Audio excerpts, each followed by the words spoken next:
Guys and gals, hello and welcome back to Dating Dynamics. Today we're going to do our final analysis on Season 2, Episode 7, the finale, of course, or the finally, if you're Matt and I.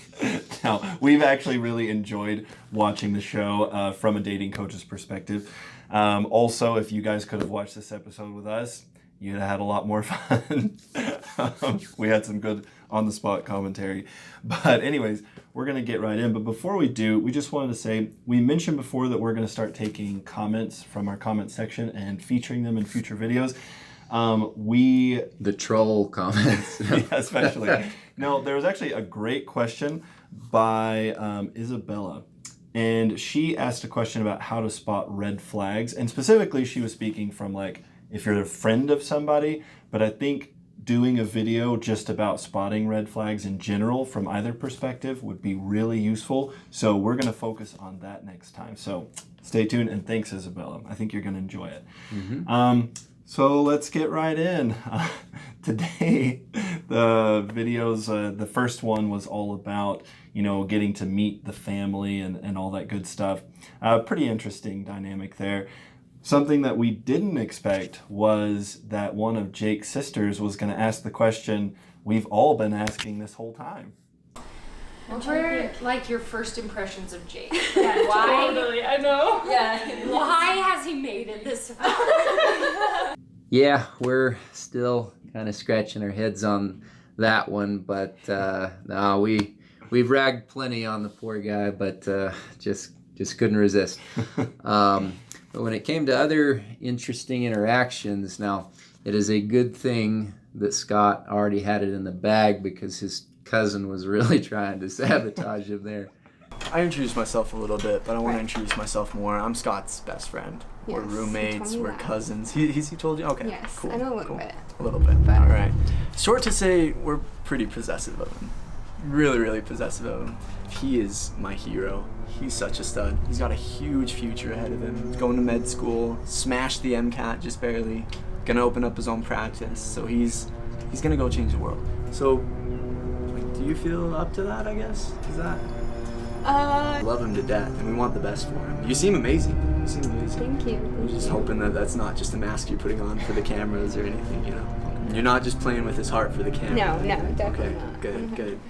All right, so a quick tip for you. If you are having one of those meet the parents or meet the family moments, if the focus is the person you're dating, you don't want to overwhelm them. Like out here with the whole Mormon culture, big families are a common thing, but try to limit it a little bit. You don't want to have like 50 people there because for someone, say like Ellie, being introverted, it can be a bit much. But hey, if it's a family get together and the point of it is to, it's like a holiday or something, and you're just bringing them along with you, that's totally fine, as long as they're not the point of emphasis. Yeah, normally that would probably be a pretty big mistake. But hey, they were pretty sold on each other apparently. Mm-hmm. Now, another thing to consider is that when you do meet somebody's family, obviously, you're probably thinking more about the impression you're making, but it's also helpful to think about the impression that they make on you, because it can say a lot about the person you're dating, especially if you don't know them super well yet. You may have noticed, but the way the families treated these different girls, well, they treated them very differently. And the biggest difference that we saw was that some families were just all in immediately, like, oh my gosh, thank you so much for coming. Thank you for dating our son. You've turned his life around. We won't say, like who we're talking about, but, like you've turned his life around. He's happy now, all these things like, we love you already. We're sold on you. Versus other families are kind of like, really asking some tough, like they're being nice and everything, but they're asking the tough questions and they're wanting to get to know, and it's because they really value, well, in both cases they value their child, but in one they're like, hey, we know that this person can end up with someone really great because they are really great, so we want to make totally sure that they are not just like infatuated with you, that you're actually a good fit. And so that will tell you a lot about the person that you're dating often, whether or not they're really high quality or you've just been thinking they are. Yeah. I think it's important to note that like with Austin, his brother-in-law had a huge influence on his decision for him. And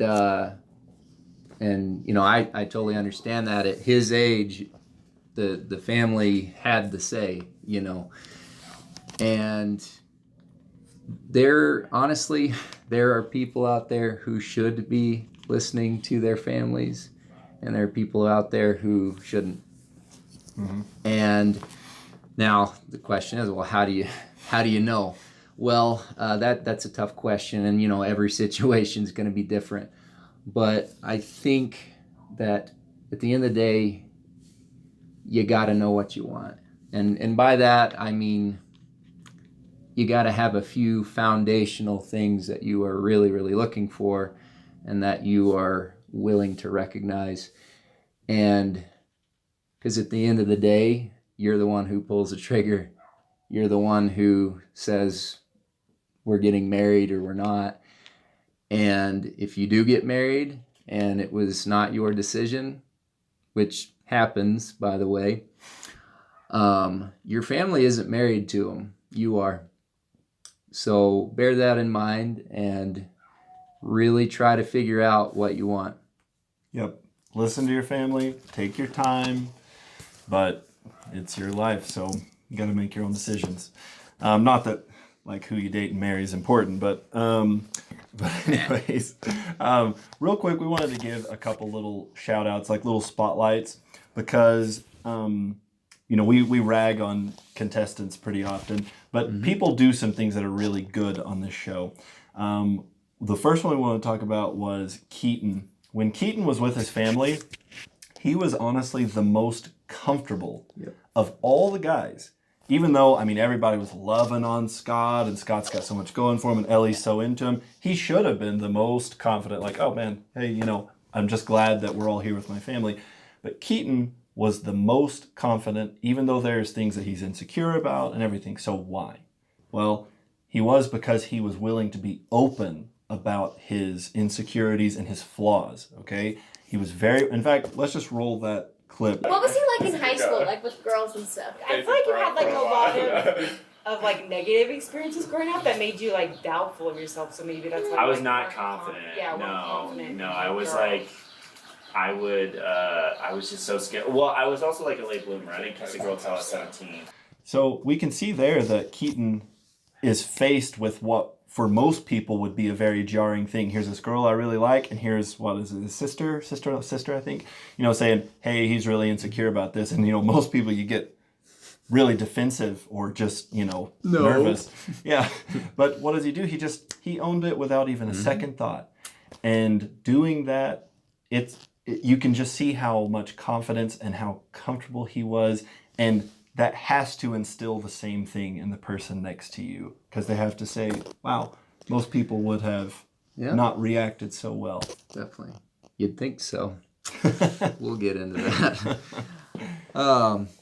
Another tip of the hat to Austin. In fact, Lauren said some really good things about Austin, and we're going to roll that really quick.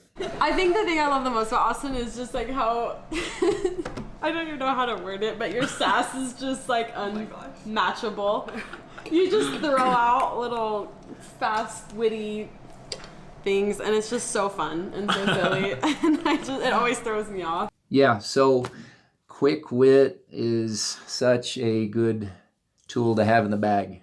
Like being able to, and you know, that's the tricky thing, is because some people are just naturally gifted with that and other people really struggle with it. Yeah, I really wish I was.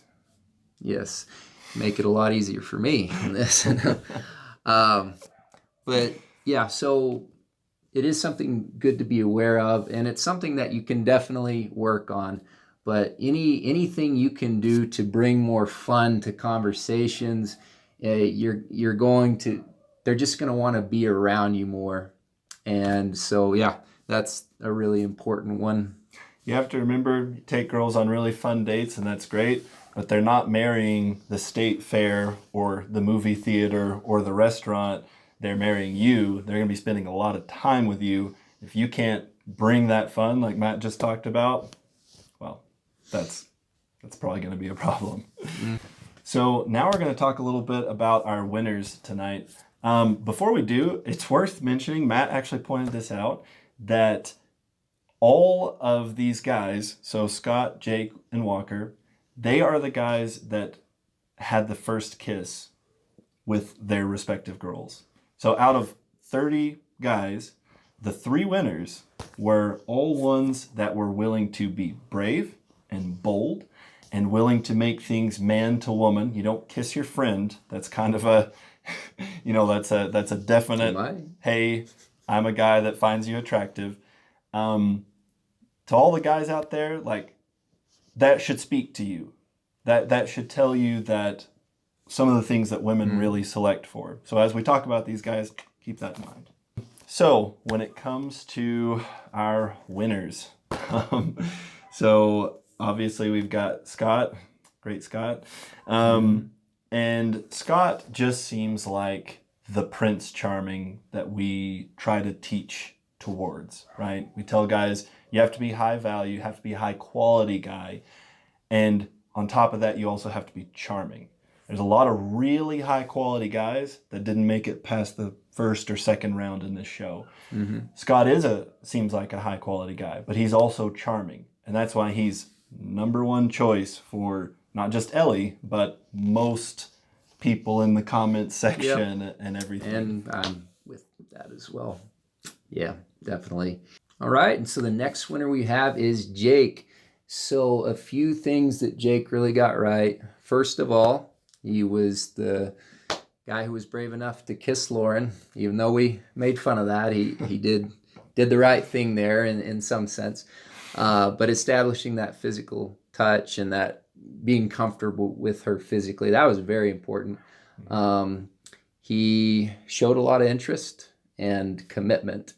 And for Lauren, that is a big thing. But we do want to note that there was something that his dad said that's kind of telling. So we'll roll that. Well, my thoughts about her is the way you've been acting since you've been dating her. I think you're a different person. You're happy. You're excited about life. You interact more with your sisters. You're just you're like the Jacob of old. Okay, so that's somewhat of an implication that life wasn't great before this happened. So the problem there is, well, first of all, it's not a bad thing to be with someone that motivates you to be better. Yep. Like you do want to be with somebody that motivates you to be better.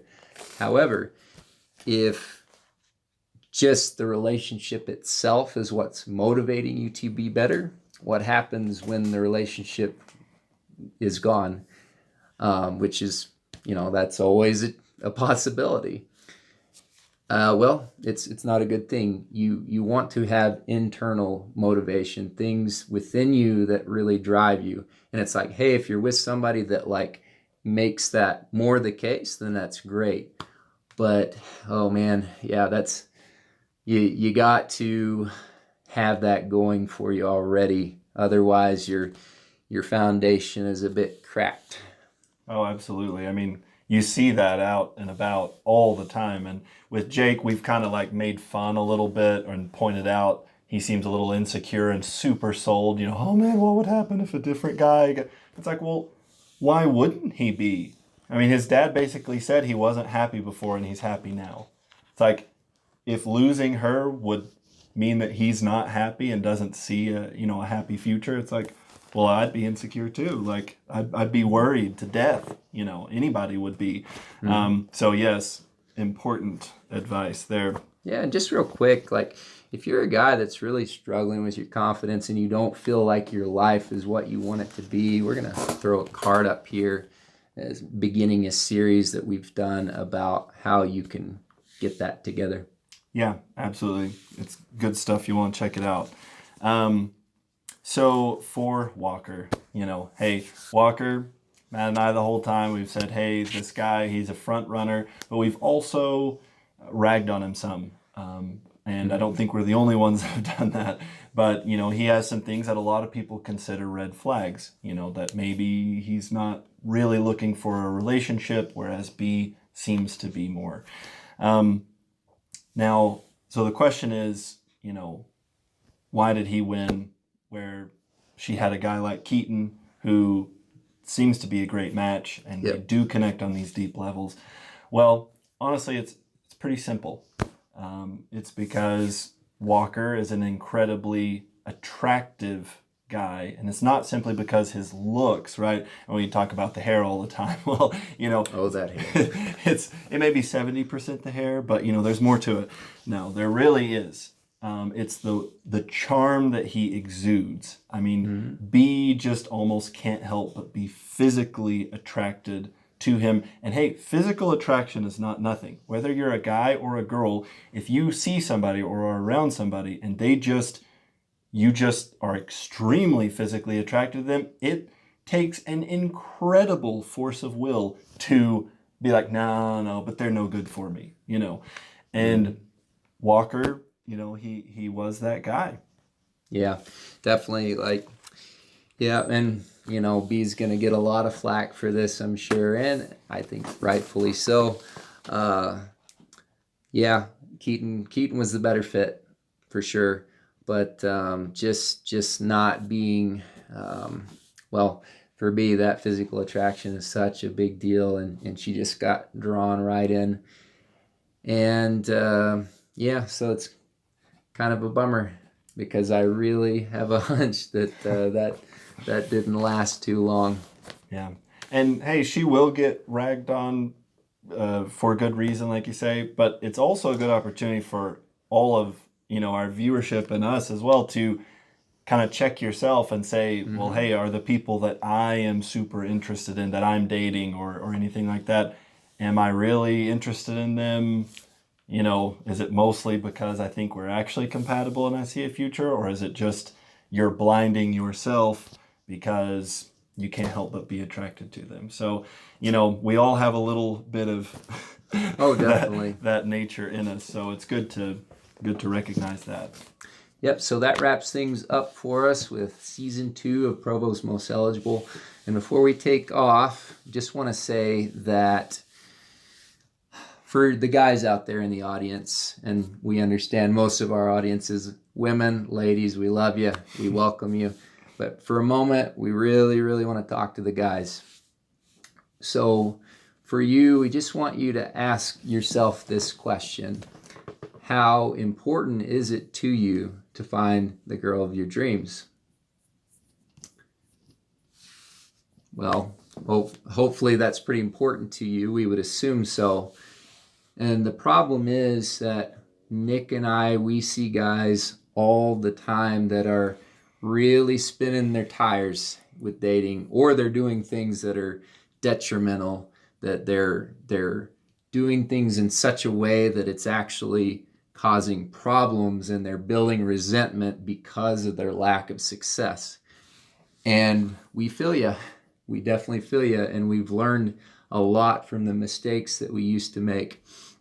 And what we want to do is help you figure out what's going wrong and how you can fix it as quickly as possible. Absolutely. Because, you know, guys, the girl of your dreams, she's out there and she wants you. But how do you find her? And then when you find her, how do you navigate that? How do you help her see that you really are this great guy, that you are Prince Charming? So Matt and I have developed a program, and it's something that we're really proud of, and we really want to help as many guys with it as we possibly can. So what it looks like is if you message us on our Facebook page, we will send you a survey, and the survey asks a lot of questions. Some of them may seem silly to you, others you can probably intuit, but they will really help us to understand exactly where you're at in dating, what problems you have, what your goals are, what your expectations are, all of those things. Then we will either FaceTime you or come meet with you in person. And all of this is complimentary up to this point because we want to get a feel for you to make sure we can help you, that this is something that will help you, and B, exactly how we would do that. Because we don't figure out a cost structure specifically until we know how much help you're going to need and what our time commitment is going to be with that. Because we try to make this as reasonable as possible, but our time is valuable and this program is valuable. And considering you get what you pay for in life, this is an incredible deal. So guys, once we do that, we're going to take your goals and we're going to show you how you can reach them step by step. And then if the program is something you're interested in, we will keep meeting with you. We will give you that feedback that's really important. That third party feedback is really important, guys. And also the encouragement to stick with it and to not give in to fears or just laziness or any of those things that can hold us all back. So guys, if you're interested, click that link, get in touch with us. We can help you out and we look forward to doing so. Like Matt said, this has been a lot of fun. And so guys, we'll see you later.